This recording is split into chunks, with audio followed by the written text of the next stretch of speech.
ஜெய் பவானி. எல்லாருக்கும் அதிகாலை வணக்கம். கருணை என்ற ஒரு சொல்லுக்குள் அனைவரும் வாழ வேண்டும். நாம் எல்லாரோட வாழ்க்கையும் சில காலங்களுக்கு முன் எப்படி இருந்தது என்று திரும்பி பார்த்தால் சில பேருக்கு கஷ்டமாகவும் சில பேருக்கு அதுவே ஆனந்தமாகவும் இருந்திருக்கும். ஆனால் கடக்கக்கூடிய ஒவ்வொரு இடங்களிலுமே ஒவ்வொரு புதுவிதமான அனுபவம் நமக்கு கிடைத்திருக்கும். எல்லாருமே இப்போ கொஞ்சம் காலங்களாகவே நாம் வாழ்ந்துக்கிட்டு இருக்கிற வாழ்க்கையில் மனிதநேயம் என்ற ஒரு வார்த்தைகளை நம் தாராளமாக செலவழிக்கிறோம். கூச்சமின்றி எல்லா இடங்களிலும் பேசுகிறோம், தாராளமாக அதை எடுத்து செலவழிக்கிறோம். மனிதநேயம் என்னிடம் இருக்கிறது அப்படி என்ற ஒரு வார்த்தைகளை நம்ம எங்குனாலும் தாராளமாக எடுத்து செலவழிக்கிறோம்.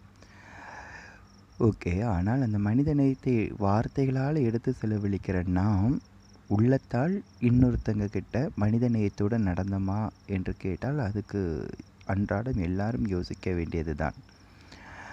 நாம் எல்லோருமே குடும்பத்தினோட பற்றுதலால் இன்று பல பேர் கடன் என்ற ஒரு சொல்லுக்குள் வீழ்ந்து கிடக்கின்றோம். இயல்பாகவே மனிதருக்கு ஒரு குணம் உண்டு, ஆசை. அது எல்லா மனிதனுக்கும் எல்லா நேரங்களிலும் வரக்கூடியது தான் ஆசை. ஆசை என்பது பல விதங்கள் இருக்கிறது.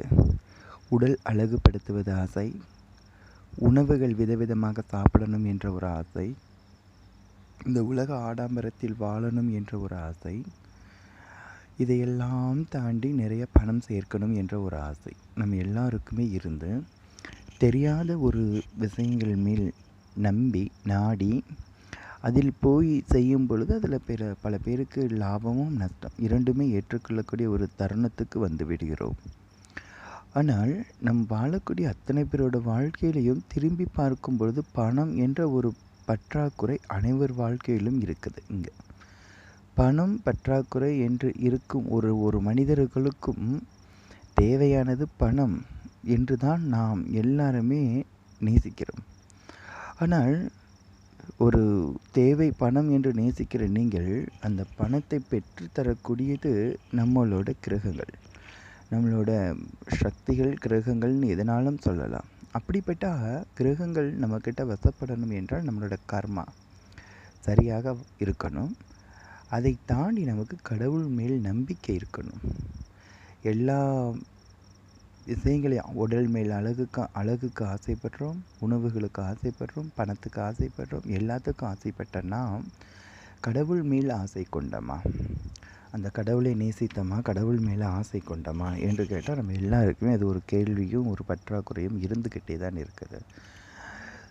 இப்போது நம்மளோட கடவுள் எப்பொழுது நம்மக்கிட்ட வந்து உதவி என்ற ஒரு சொல்லை நாடி வருபவர்களுக்கு உதவி பண்ணுறார் என்றால் தன்னை முழுமையாக அர்ப்பணிக்கக்கூடிய ஒரு மனிதனை தேடுகிறார்.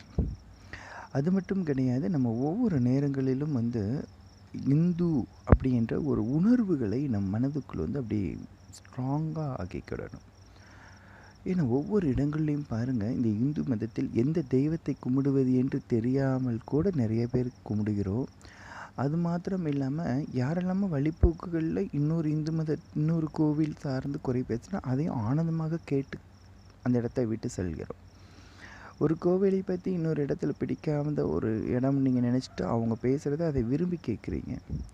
இப்படிலாம் வந்துட்டு நம்ம இந்து மதத்தில் பலவிதமான சர்ச்சைகள் இருக்குது. அது மதம் என்பது ஒரு ஆழமான ஒரு நம்பிக்கை. அது வந்து மதம் என்றால் அது கொடுப்பது கிடையாது, நம்மை கெடுக்காத வண்ணம் இருக்கிறது தான் மதம். நாம் மதத்தை கெடுத்து விடக்கூடாது. அப்படிப்பட்ட ஒரு நிலையை நீங்கள் எப்படி சொல்ல போகிறீர்கள், எந்த விதமாக இருக்க போகிறீங்கிறது தான் என்னோட கேள்வி. கஷ்டம் எல்லாருக்கும் இருக்கத்தான் செய்து, வாழ்க்கையில் எல்லோருக்குமே மன துயரம் நன்மைகள் வரத்தான் செய்து. ஆனால் அதை கடந்து போவதற்கு நமக்கு தேவையானது ஆன்மீகம். இந்த ஆன்மீகத்தை நம்ம உணர்ந்தால் நமக்கு எல்லாமே நல்லது. ஜெய் பவானி.